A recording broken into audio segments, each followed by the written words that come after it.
Thank you, Mr. Garretts. And I believe it's Martine Elias. Do we have that correct? Thank you.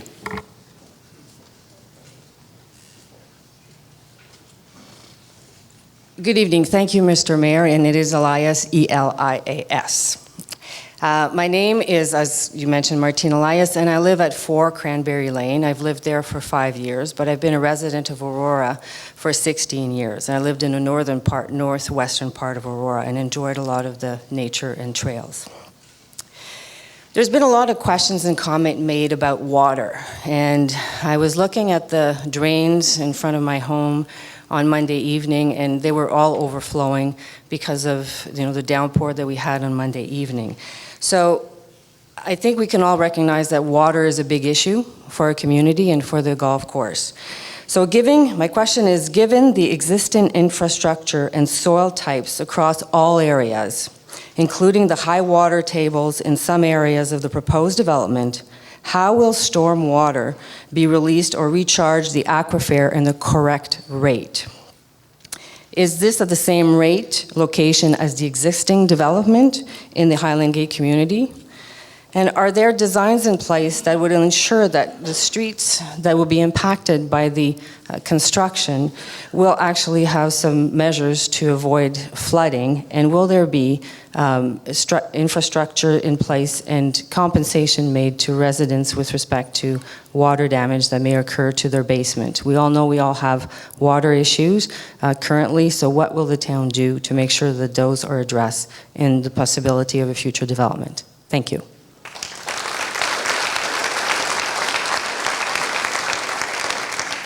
Thank you, Mr. Elias. David Hurd. Mr. Hurd, please.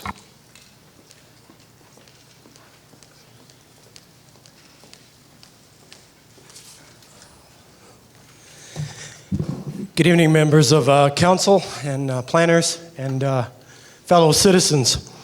My family's been in Aurora since 1802. You all know I'm very proud of that. And I've been in Aurora 53 years.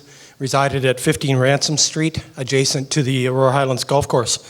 Little historical thing I like to throw in, that golf course, I can remember snowmobiling there, cross-country skiing there. There's been a lot done there, more than just golf, and pretty picturesque. But before I begin, I'd like to say there is evidence to support the information I'm sharing tonight. Concern number 1 is a case history of the spring-fed areas regarding the condominiums that were built in the 80s at Yonge and Golf Links Drive.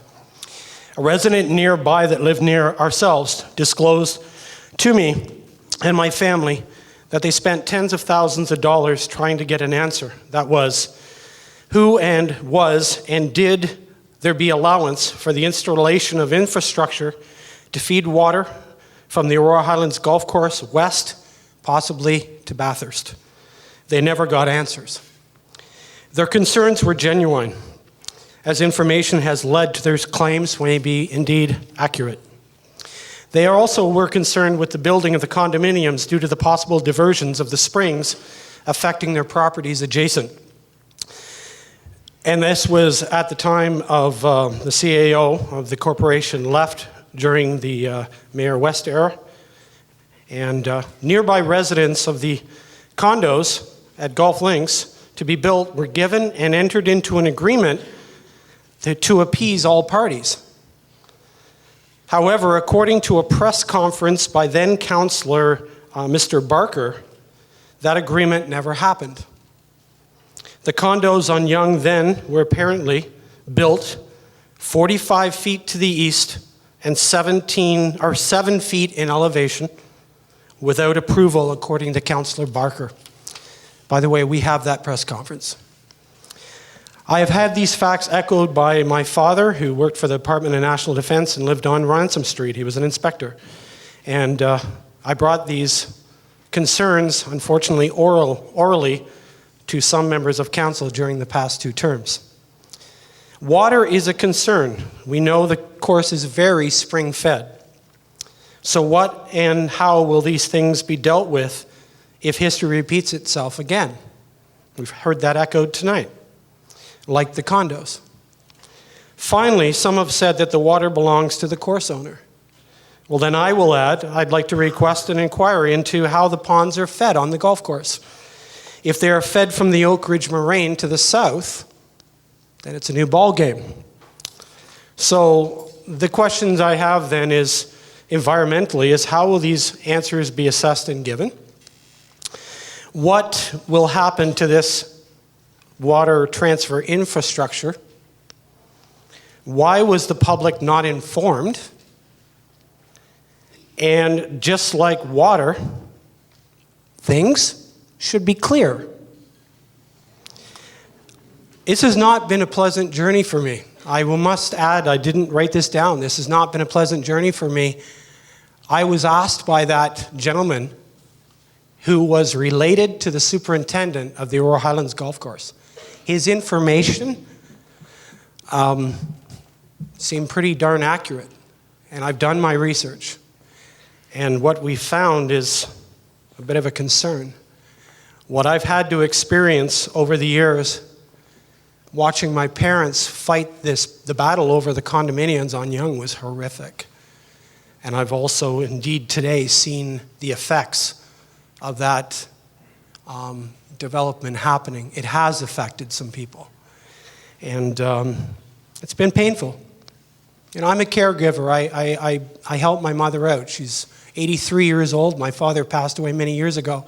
But the one thing that he left me as a legacy was the awareness to the fight that happened with that condominium. It wasn't pretty. And we know how some of the stuff at that time frame went down. We lost the CAO right around that time. And there was a lot of mudslinging that went on still to this day about that actual event. I would say I don't want to see mudslinging go on. I'd love to see this council. Somebody said Central Park. Aurora's own Central Park. Great idea. Passionate, pleasing, peaceful Aurora. Thank you. Thank you, Mr. Hurd.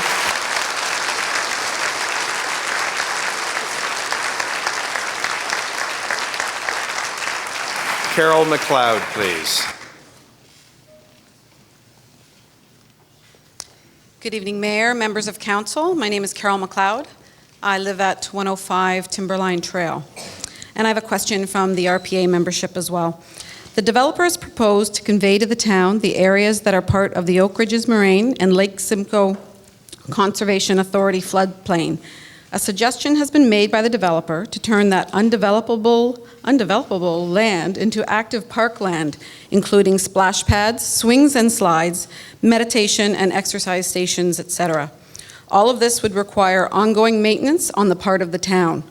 Have homeowners in the Highlands been consulted regarding whether or not they are in favor of the addition of such active parkland? What consideration has been given to allowing this land to remain as passive open space with naturalized walking trails for all in Aurora to enjoy? And I just have one other question on my own. As part of the planning or your review process, will there be any consideration taken on similar development proposals for rezoning of open space areas in adjacent communities in the GTA and our surrounding Greenbelt areas, and that larger impact on the GTA Greenbelt and Ontario? Thank you.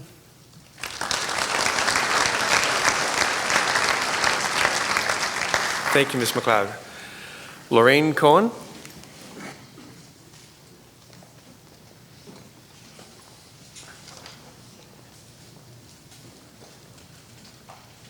Okay. Mayor Dawes and councillors, I wrote this letter to you about 2 weeks ago. It was the day after the town festival, the street festival that we had in Aurora. And I'm going to read that letter now. I did receive 3 responses from some councillors, three of you, one of whom seemed particularly concerned, and that really encouraged me greatly. So I'd like to read this letter to all of you residents as well, so that maybe you can stick a fork in some of the councillors to go the right way. I know who will get my vote next time. Anyway, I took it as a sign. The female deer bounding down Fairway Drive yesterday afternoon. Perhaps she had been spooked while trying to crash Aurora's street party. In any case, the doe dashed between the houses and out onto the now defunct Highland Gate golf course, much to my and neighbors' delight. I felt compelled to write this letter as a last-ditch plea in an effort to preserve our little section of the Oak Ridges moraine. Prior to Council's vote on the proposal that the golf course property be turned into yet another housing development, I would like to offer each of you a homework assignment, a challenge perhaps. For 1 hour, maybe more if you can spare the time, take your child, your dog, and don't forget your poop bag, or loved one, and just walk for a little while on the golf course property. It does not seem to matter which section you choose. The former 17th hole, which is adjacent to my house, may not even be considered the most glamorous part of the course, but it is idyllic. You can actually indulge in the beauty of the mature trees, hear the creek gurgling, and the birds singing without competition from traffic noise. One's blood pressure drops immediately. People pay good money to take nature walks in exotic locales, and we have a paradise right here in Aurora. You should learn what will disappear if the land is developed further. You owe it to your present taxpayers to investigate what is at stake. Aurora has changed considerably in the almost 45 years that my husband and I have resided at 74 Fairway Drive. Once before, approximately 30 years ago, this contested property went under the knife, so to speak. A developer, Joe Shaw, had previously bought the original Aurora Highlands golf course with an eye to eventually turning the land into a housing project. He lobbied Aurora Council for years to develop this designated greenbelt and finally succeeded to a degree. He decimated the existing golf course, a Stanley Thompson gem. Now, for non-golfers, I should explain that Stanley Thompson was Canada's preeminent golf course architect. He designed the Summit in Richmond Hill, both Thornhill Country Club and Toronto Ladies Club in Thornhill, and even Banff Springs, that Banff Springs in Alberta, just to name a few. I imagine that there are more than a few developers who would like to dig into any one of those properties, but I digress. What Shaw was allowed to do was build his houses as long as he maintained a golf course on the property to satisfy the Greenbelt designation. Unfortunately, this new course, Aurora Highlands East, was much too narrow to actually be a viable golf course. 1 minute, Ms. Cohn. The new home properties adjacent to the course were definitely in play, although technically to the golfer out of bounds. As a golf course, it was a failure. Shaw tried to cajole the membership into staying with the club by building Aurora Highlands West, which is now King's Riding, by the way. How Clublink Corporation even considered taking on the East Course, now Highland Gate, is beyond me, but it did delay the inevitable controversy. Despite Clublink's expertise and otherwise successful formula, it failed, and here we are at a crossroad again. The property is too small for a golf course, and be honest, not big enough because of the quirky access routes to adequately handle the proposed development to everyone's satisfaction, especially the existing homeowners, whose property was chosen probably initially because it bordered a greenbelt. Ms. Cohn, can you wrap up, please? To quote some sage, 2 wrongs do not make a right. In the first place, the land was designated greenbelt by the town of Aurora and the province of Ontario. The Oak Ridges moraine is under siege. And I quoted a Toronto Star newspaper ad or Okay, Ms. article. Cohn. Ms. Cohn, I'm asking you to wrap up now, please. Okay. Well, the town has a responsibility to its citizens. Can you picture New York City without Central Park? This is really just on a smaller scale. It's your town, and it's our town. Thank you, Ms. Cohn.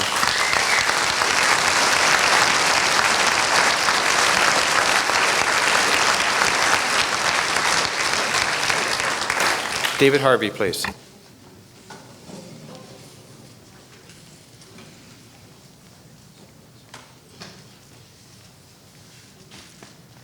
My name is David Harvey. I live at 2 Marsh Harbor in Aurora, of course. And I bought my house 28 years ago from the builder, AB Cairns. And my house is not impacted because it does not back onto the golf course. So one would think that I wouldn't be that concerned with what's going to happen with the golf course. But there's a lot of people here tonight whose houses don't back onto the golf course, who are not directly impacted, but feel very strongly about what's happening here because it seems that this proposal is not at all sensitive to what we have and what we had for many, many years. Basically, I think that the people tonight have spoken extremely well and represented our thoughts and considerations, and I really can't do any better. But I really do believe that these zoning bylaw changes and amendments that are being asked for should not be allowed. I, for one, could probably put up with some development on the golf course. After all, it is private property. But I think it needs to be sensitive to what we have now. This is not a brand new neighborhood where people choose to live in the neighborhood or not live in the neighborhood based on how it's designed. This is an existing neighborhood. The spacing between the houses is very large. I know I have at least 30 feet between my laundry room door and my next door neighbor's laundry room door, and many houses have much bigger spaces between their houses. When I look at the developer tonight, show us pictures, it does not at all look like what we have now. The houses are going to be much closer together. They sound like they're going to be large on 50-foot lots. I, for one, am fortunate. My lot's 104 feet wide and 148 feet deep. And he said they're going to be 50 feet wide by 110 feet. That's not at all what I have or what many people in our neighborhood have. So I appeal to the town council, who we voted for, to represent our interests. And for one, just uphold the existing zoning and bylaws that exist now, because then we should hopefully have something that is sensitive to what we have at the moment. Thank you.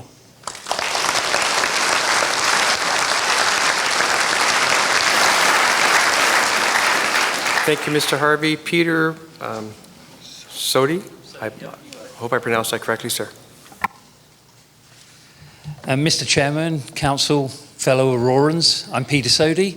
I live at 6 Greenleaf Court in Aurora. We've lived in the neighbourhood for about 10 years. We came to this neighbourhood because, quite frankly, we think this is the best place in the world to live. So, I'm a member of the Highland Gate Ratepayer Association, but I'm speaking on my behalf here. I just want to make a couple of comments and then ask 3 questions to both the Council and also to Geranium. We have a lot of different options on the table, and even today you hear about, the Council buying the property. Maybe there's no development at all and Geranium keep it as is. Maybe, to Cindy's comment, the homeowners could buy part of the property. Maybe the current proposal goes as is. Or maybe there's a radical change to the current proposal. Just 5 potential options. My questions to both Council and Geranium are, number 1, which is your preferred answer? Number 2, which of those options is actually a complete no-go and we should stop talking about them? And lastly, what do you think is the most likely outcome? Because we're all here, we've got a long road ahead of us. We hear from the Ratepayer Association there's more money needed from us. I think we all need to know what direction we're likely to head in. Thank you. Thank you, sir.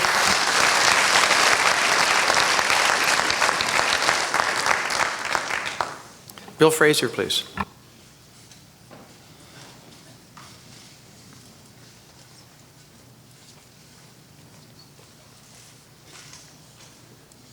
My name is Bill Fraser. I live at 158 Corner Ridge Road, and I'm a grumpy old civil engineer. I read most of these documents twice, and there's a couple of dipsy doodles going on here. You look at the tree inventory, a lot of trees come out in the inventory. You look at the narrative, we've got a lot of good trees and only a few removed.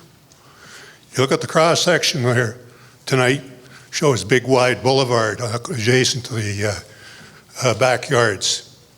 You look at the other cross-section in the report, and man, that drainage ditch is bang on the fence line. We're going to lose not only 1,000 trees on the property, but we're going to have a lot of collateral damage. If you look at the drainage system, I have my doubts here. This system is very good at separating grit. But all the chemicals we dump on the road go into the ditch and stay there when the evaporation takes place. At least I hope it takes place, because if those outlets plug up, we got a mosquito pond. And did you ever notice the kids play in water? Did you ever notice the kids fall down? Did you ever notice they drown? Now, let's look at the street. The street's too narrow. We could hardly get a plow down it, especially if some smart fella's parked. Never mind the plow, what about a fire truck? Now they got the plow down because we plowed the cars out of the way. Now we threw the snow up on private property. I don't think we got much left. Now, excuse me. I think the developer should just withdraw his proposal. There's no point in this. You look out your back window and you know it's too narrow. You think about it. Not only are they're proposing to go up to 11 meters in height, but they're going to raise the ground a meter probably, because all the excavated material out of the basements, excuse me again, has to stay on site, otherwise you can't afford to do it. So that is going to raise the ground up about a meter. That will require some drainage at the rear of the lot, because now we've got a puddle there too. Now we've got all the drainage from front lots going into the sewer system that doesn't work. I think this place is going to be a disaster. That's it.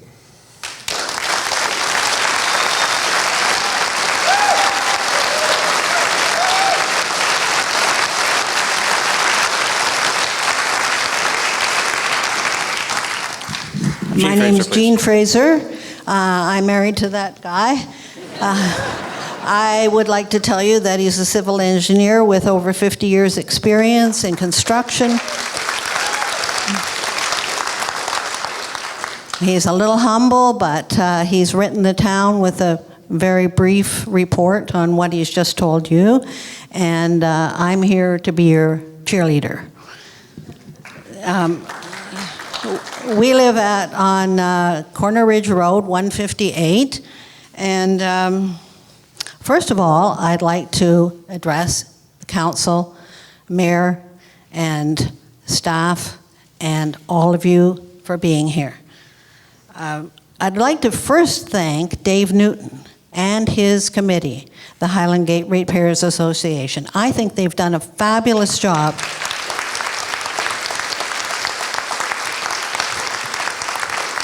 A fabulous job in representing us, and all the communiques that we've received from them have really brought us up to date on what's going on, and I'm very pleased with what's been happening so far. To all the members here, I'm a person who believes in hope. I'm a person who believes in fighting what you believe in and fighting for what you want. I think that we know what we want, we know what we believe in, and we know what is right for this town. And I think that we need to keep on working, hoping, and pulling together to make this project not happen.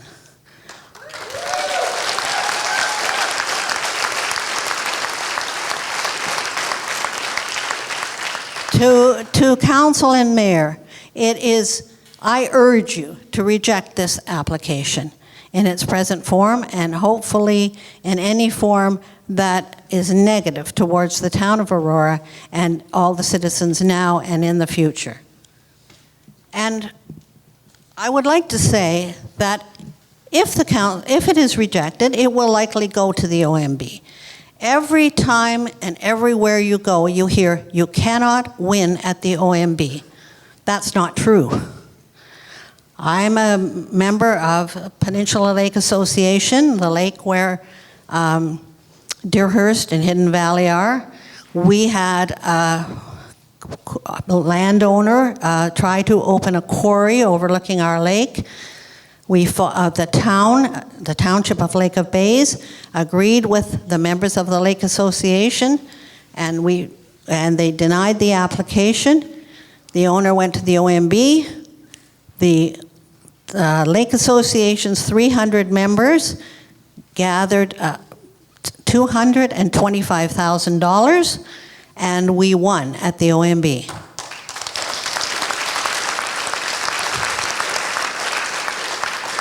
We have the resources, we have the will, we have the way, we have so much expertise in this room. We can do it. So we have to keep fighting for what we believe in, and we have to keep on going. We don't give in, and we don't speak negatively.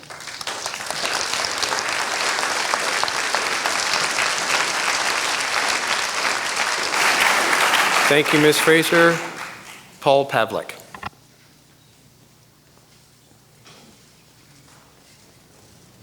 Good evening, members of council and residents. I'd like to ask a few different questions, and some of these are economic. I guess I look at this because I'm a business owner, and I've been so for about 25 years, that have all manners been looked at, and I'll give you one example. The golf course was bought for about $8 million, from my understanding, a few years ago. If the present proposal goes ahead, there's 184 homes.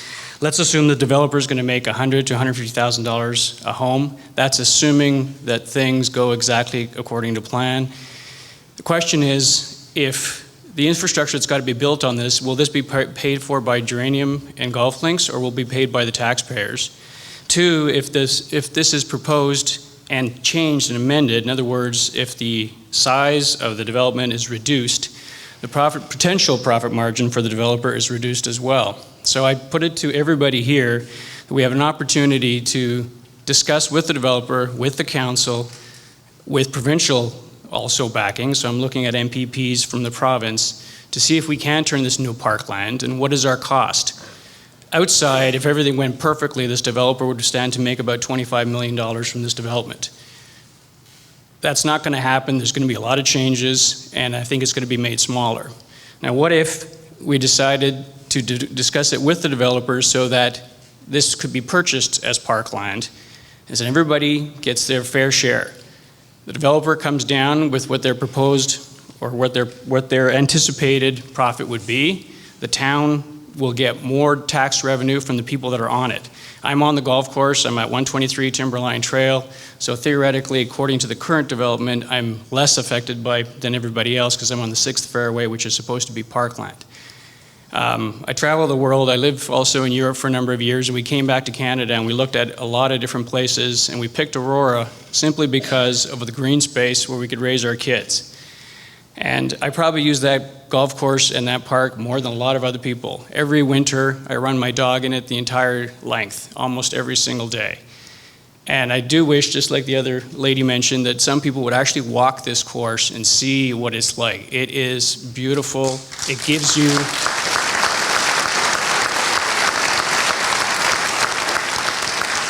you energy.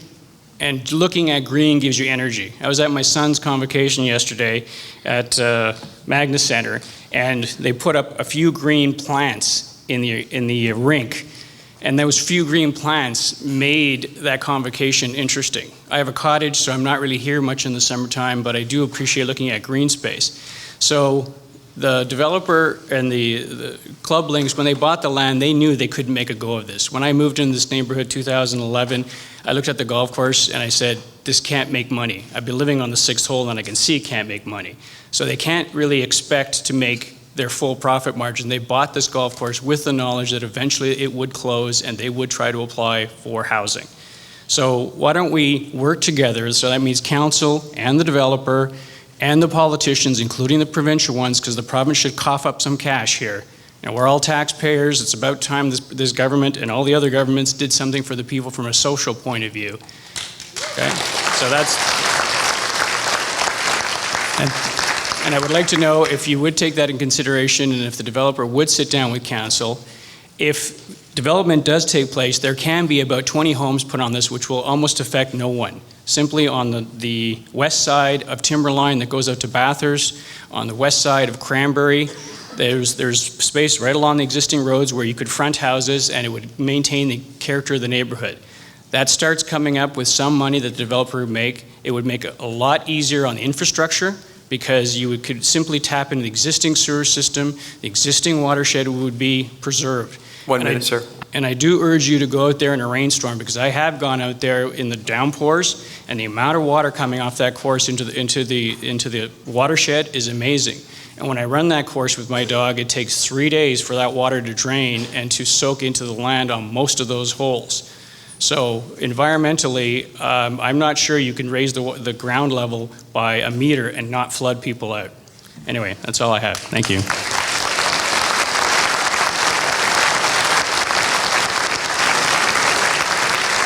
Thank you, sir. Wayne Dixon, please. Mr. Dixon.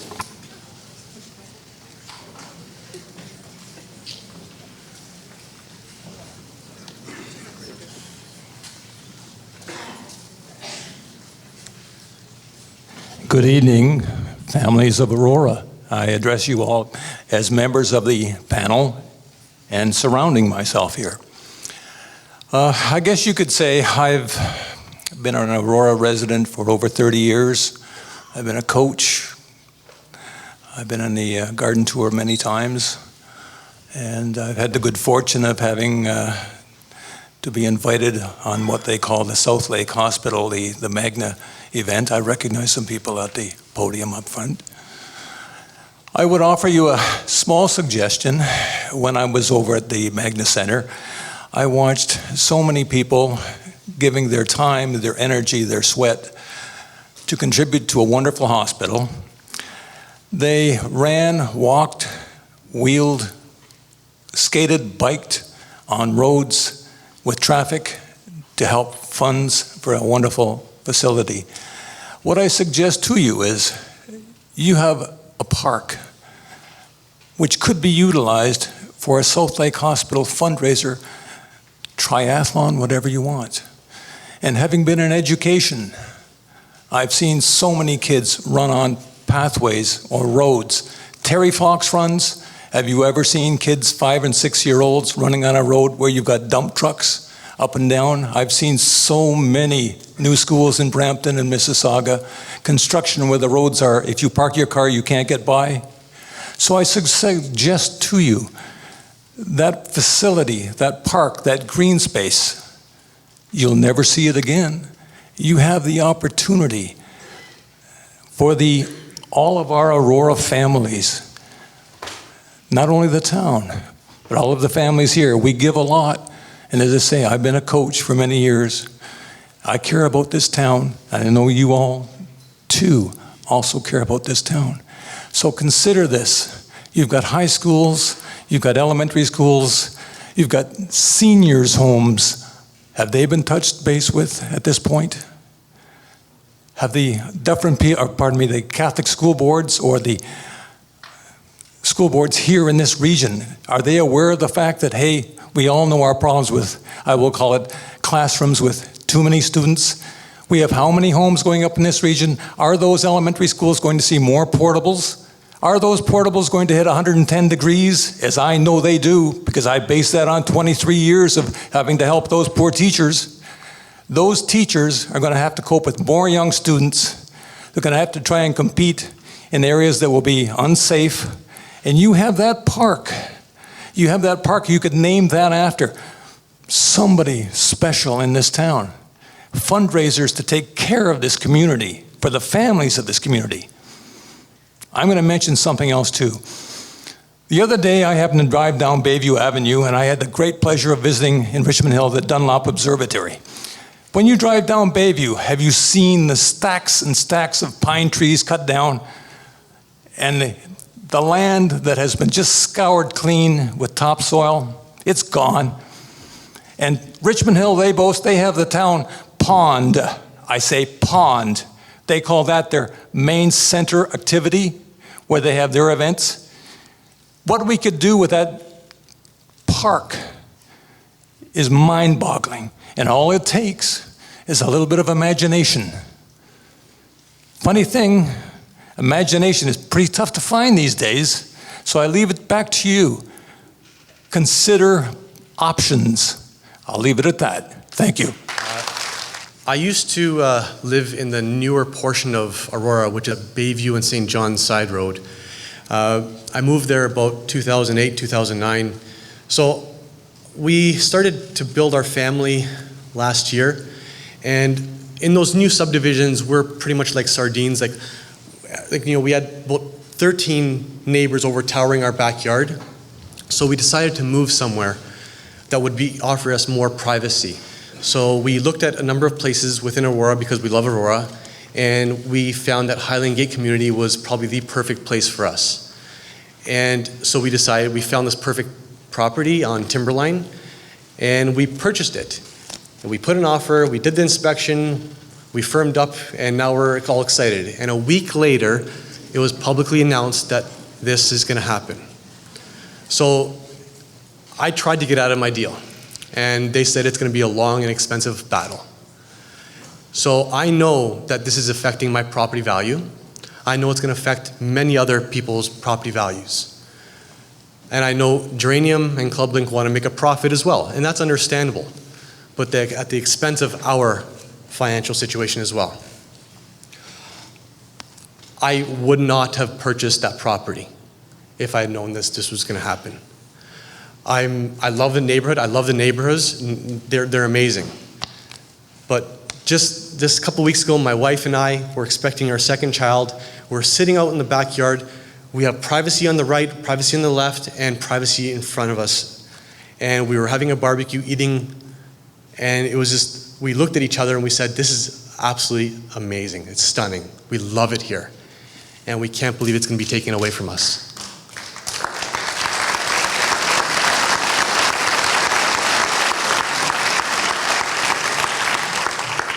I asked Club Link, Geranium, Council, who's involved with doing this, I asked, what would you do if you were in our shoes?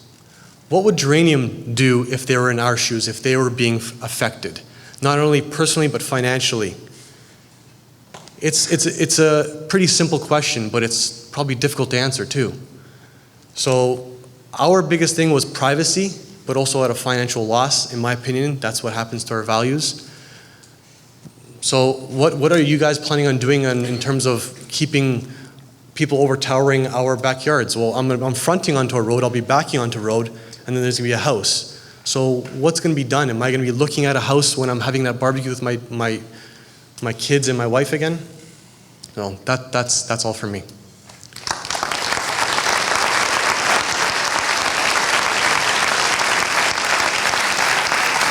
Thank you, sir. Graham Batchelor, please. Mr. Batchelor.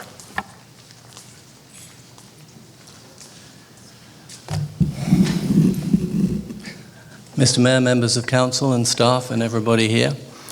My name's Graham Batchelor. I live on Devlin Place. My question could be stated very simply. Why? Why are we bothering with this? Why are we considering this? Why is this development being proposed? Why is the council considering it?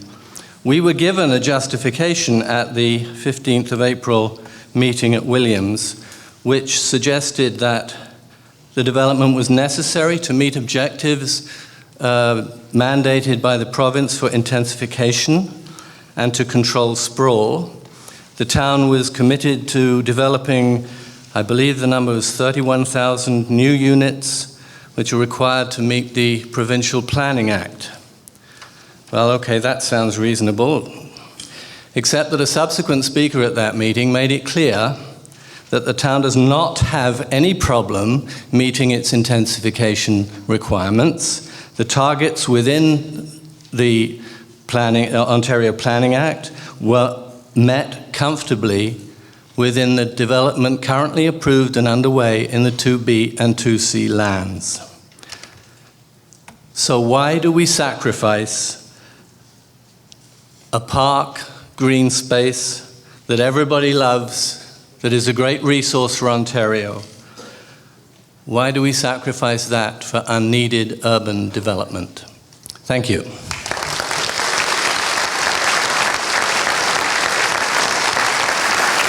Thank you, sir. Last speaker on the list is Justin Limpright. Did I pronounce that correctly, sir? Yes, you did. Good evening, Mayor, Councilors. Justin Limpright, newer resident of Aurora, living on 74 Timberline, and I'm a member of the board of the HDRPA. So just a brief question, and it may have been asked already, but what are the immediate and longer term plans for the ponds and watercourse to ensure the existing environment, ecology, lands, trees, and vegetation are protected, as in the past, and not damaged from storm events of the future or from neglect? Then second, can council direct that the ponds be dredged, cleaned of silt and debris, and the dam on the 7th hole repaired? That's it. Thanks.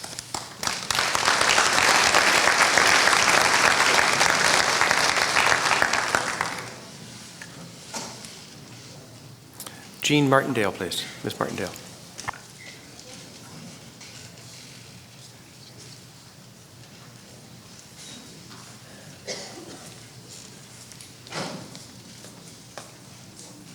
Hello, I live at 36 Golf Links, and I thought I should come up just because nobody else on Golf Links is coming up here. And we're the ones with this condo going on the top of our street, which is frightening, I'm gonna say. We already have a condo and the old age home and Tim Hortons and Pizza. We don't need a condo. It's not on Yonge Street, by the way, it is on a side street. And whether or not it's 10 stories, 3 stories, we don't need anything like that there. So I'm hoping that somebody could actually walk around this neighborhood, because I don't feel like anybody's actually been around this neighborhood. I think somebody's looking at these aerial views and doesn't really realize that, you know, actually it's not really on Yonge Street, it's down the street from Yonge Street, and there's a lot of things on Yonge Street that already congest our street, and Yonge Street isn't built for this additional space that you have. I lived in Toronto, I moved to Richmond Hill, I then moved to Aurora. It seems that this horrible building of everything follows me. We're in a town, we're not in a city, and we don't need this. It's a lovely park space that people are enjoying right now, even though they've gone around and put private property signs everywhere. We still do enjoy it. We're walking through it. We're not hurting anything. It's beautiful, lovely trees like everybody's saying. I can't say enough about just the sheer beauty of that. Just walk through it, enjoy it yourself, and you'll see why we're here. And we're not going away. We're going to keep coming to these meetings. This man said that it's going to be 15 more cars on the street. How can you put 144 unit condo and tell me it's going to be 15 more cars? Unless they're telling the people that buy it, you can't own a car. I think we're going to have a lot more cars on our street. I don't even think I'll be able to get out of my street in rush hour because it will be packed with cars waiting for the light to change. So I think you need to think this is not going to happen. It just doesn't make sense. We don't need it. We're a town. We're a nice little town. Let's not become Richmond Hill or Newmarket. Thanks.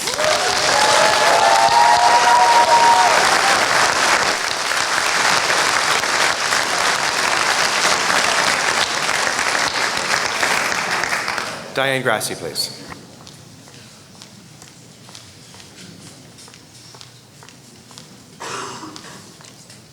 Good evening, Mr. Mayor, councillors, fellow Aurorans. My name is Diane Grassi, and I live at 49 Cranberry Lane, and I have been there for the last 10 years, and I absolutely love living there. I've lived in Aurora for over 20, and I've actually visited Aurora since the early 60s when this was a town of 3,000 people.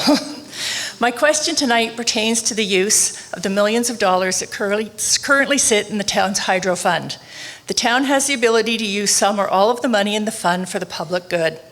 The developer has offered to convey at no cost 40 acres of the golf course to the town. Has consideration been given to using the hydro fund to purchase the remaining 60 acres of the golf course lands for public use by everyone in Aurora? What decision criteria would apply should the town be requested to use some or all of the hydro funds for that purpose? Thank you.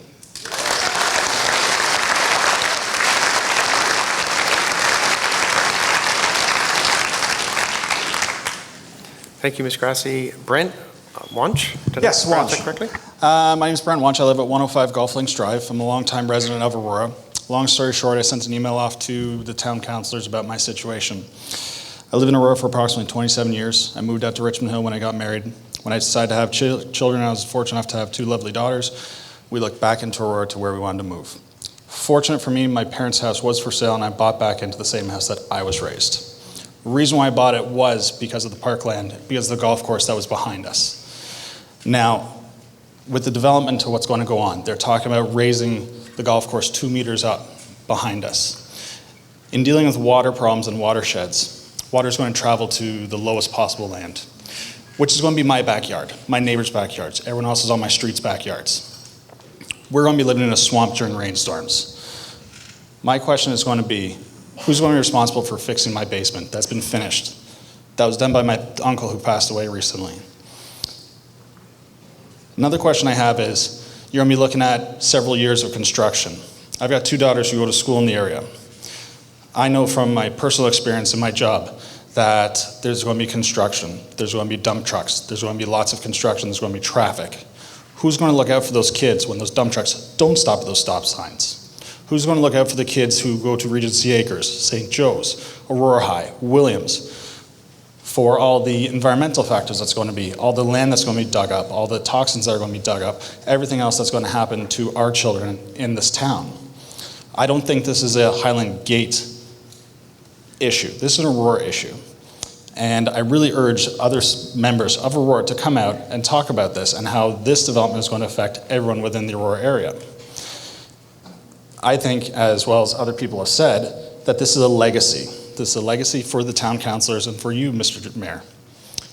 Right now, you have the ability, you guys all have the ability to create this one-of-a-kind park and green space. Don't let this, don't let this opportunity go to waste. I think it's something that the town wants.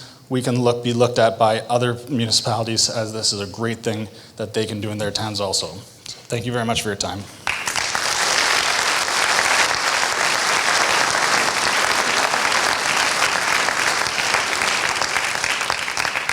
Thank you, sir. We have no one else who has signed up to speak at this point. Sorry, I have to hold the button down. The system's a little bit different from what I'm used to. We have all feverishly been taking notes up here. Our planning staff under Mr. Rumuno, and we have a couple of our senior planners at the back here have been taking notes. A lot of good questions have been asked, a lot of concerns expressed. We've all taken those notes. They will be addressed over the summer. Again, I just want to reiterate that as of right now, our staff have not yet finished analyzing all the reports. They are doing that, and as has been mentioned a couple of times, peer review is happening. Those reports will be analyzed over the summer. There's still another couple of months worth of work. Part of that analysis is the Lake Simcoe Conservation Authority is reviewing that as well as other bodies. So that is happening as we're going through this process. Our planning staff will be taking the points that are raised tonight, whether it's a comment, a concern, or a question, and putting together, as we go forward over the summer, answers to as many of the questions as we can. Certainly, again, you are all encouraged. If you have not yet filled out, Patty, could you stand up and hold up the form again, please?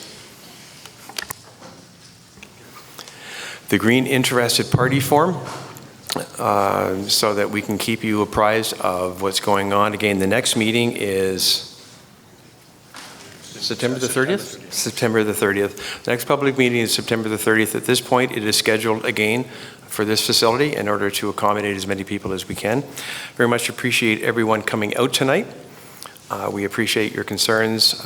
We appreciate the opportunity to have listened to you, and we will be working forward and certainly taking all your comments and concerns into account as we move forward on this process. Once again, no decision has been made this evening. No decision will be made for a number of months. Thank you very much. So we just have one bit of official business. Councillors, on the floor, all in favor, please. Contrary? That is carried. May I please have a motion to adjourn? Councillor Maracas, Councillor Gartner, all in favor? Contrary? That is carried. Thank you very much, and thank you very much for coming out. We appreciate it.